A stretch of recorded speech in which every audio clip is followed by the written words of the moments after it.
The goal was the destruction of the American Pacific Fleet lying at Pearl Harbor in the Hawaiian Islands.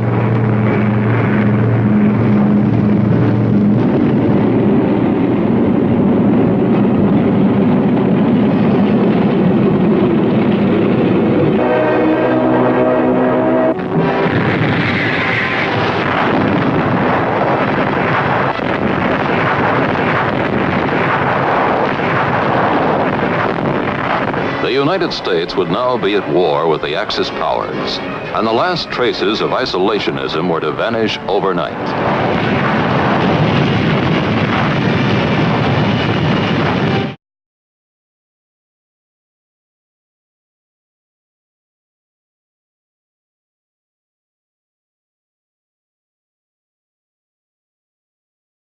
A world war. Almost every nation from east to west and north to south was involved in this war, including America. Some may ask, how did the United States get involved? Or some may ask, how did it start for us?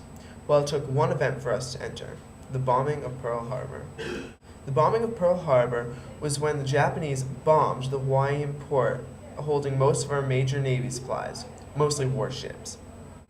I know, you're still thinking, why would the Japanese do this? Although other reasons are still suspected, the most plausible reason for this evil attack is that it was the Japanese' juvenile way of lashing out. Why were they lashing out at us? Well, the Japanese felt that they were left with nowhere to go once their armed forces and economy were failing immensely, and they blamed it all on us. When the Japanese invaded China, the U.S. told them not to, but they didn't listen, so they had to pay the consequences. So what was Pearl Harbor? Pearl Harbor was a port at which the American Navy kept their most powerful and destructive war supplies, mostly warships. This included aircraft carriers, destroyers, submarines, and much more. These ships were originally held at a port in San Diego, but they moved them all to Pearl Harbor, ironically enough, due to the possibility that the Japanese may attack. Obviously, this change of scenery did not stop them. At the time, the Japanese felt very desperate to expand, so they decided to expand into China. The United States didn't really like this, and after some warnings, the Japanese still continued to expand. The United States did not appreciate the unbelievable, absolute, disgusting, inhumane disrespect that they were receiving from the Japanese, so they had to punish them. They did this by taking away their oil. Technically, they put an embargo on exporting any oil, iron, steel, and scrap iron to them, like they deserved. After the U.S. took away the Japanese oil, the Japanese did not take it well, and this is what led up to Pearl Harbor.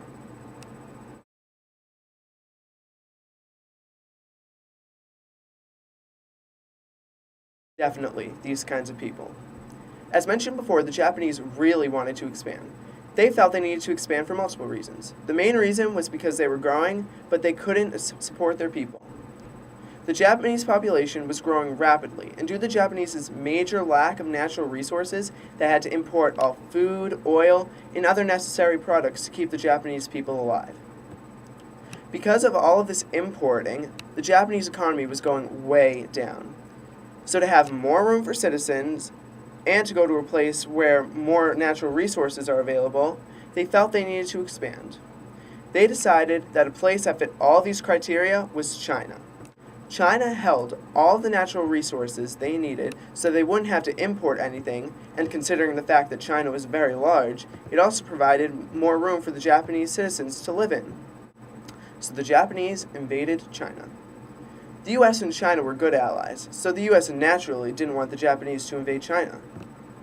Because of the alliance, the U.S. warned the Japanese not to do this. When the Japanese ignored the United States warning, the U.S. did not take it lightly, and they felt that the Japanese needed to be punished. The next step, punishment. The U.S. didn't appreciate the Japanese continuing to go against their wishes, so they decided it would be a good idea to stop all exports from America to Japan. This included materials such as iron, steel, and especially oil.